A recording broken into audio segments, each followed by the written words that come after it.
Well, Lydia, no time for the Cavs to feel sorry for themselves, given the Kyrie news with the biggest game of the season just a day away. One of their most important pieces, seemingly in pieces, on an operating table here in Cleveland and forced to watch from 3,000 miles away. Irving today under the knife and now out of the championship run. So unfortunate. Cavs announcing that left kneecap surgery at the clinic was successful. Today, head coach David Blatt saying there was actually contact on this play in overtime of Game 1 that led to the injury. So now it's time to regroup and move on. Just another obstacle in a year loaded with those. What is it with video of Cavs walking to the locker room? Recovery time for Kyrie expected to be 3 to 4 months, meaning he'll rejoin the team at some point in next year's training camp. Next year. Later in sports, we'll have more reaction from Oakland and how the Cavs will plug their biggest hole yet, Lydia. Well, when the Cavs came up with that all-in slogan to define this championship run, the hope was that all Clevelanders would come together to help support the team in its title quest. Unfortunately, one of the Cavs' big three is all in two, only all in pain. Kyrie had his surgery today in Cleveland. The guard, and here is the statement, Cavs guard Kyrie had successful surgery this morning at the clinic to repair that fractured left kneecap.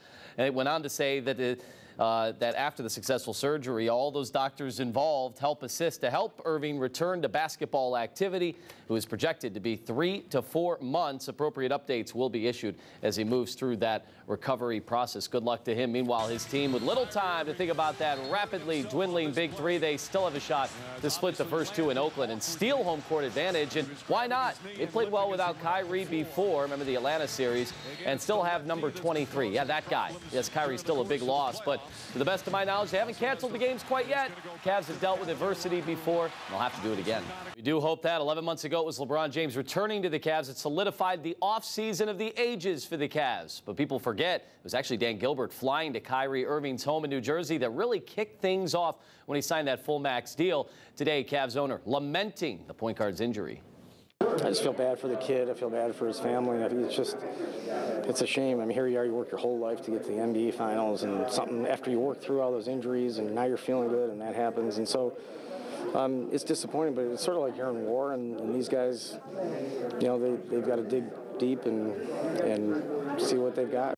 We'll see what they have. NBA world still buzzing about LeBron's 38 shots in Game 1, most he's ever taken in his NBA career, scoring 44 points, but leaving the haters still to wonder if it was even a great game at all. Imagine if he hits that game winner at the end of regulation. This shot, well, they would have been calling it one of the top performances in finals history. LeBron today asked if the absence of Kyrie means even more LeBron.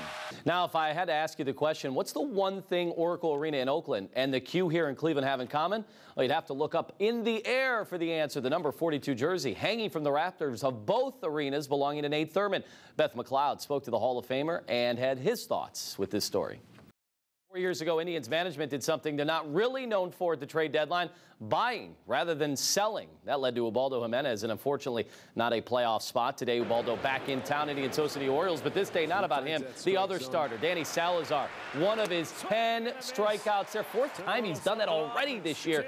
Gave up just 1 run in 7 innings, not a lot of offense, but this was enough as Carlos Santana brought home the go-ahead and eventual game-winning run as they win at 2-1. They try to get to 500 tomorrow afternoon. When affirmed won the Triple Crown in '78, Cleveland title drought was already 14 years old. Fast forward 37 years, and both droughts have continued ever since. Well, 1 down and 1 to go.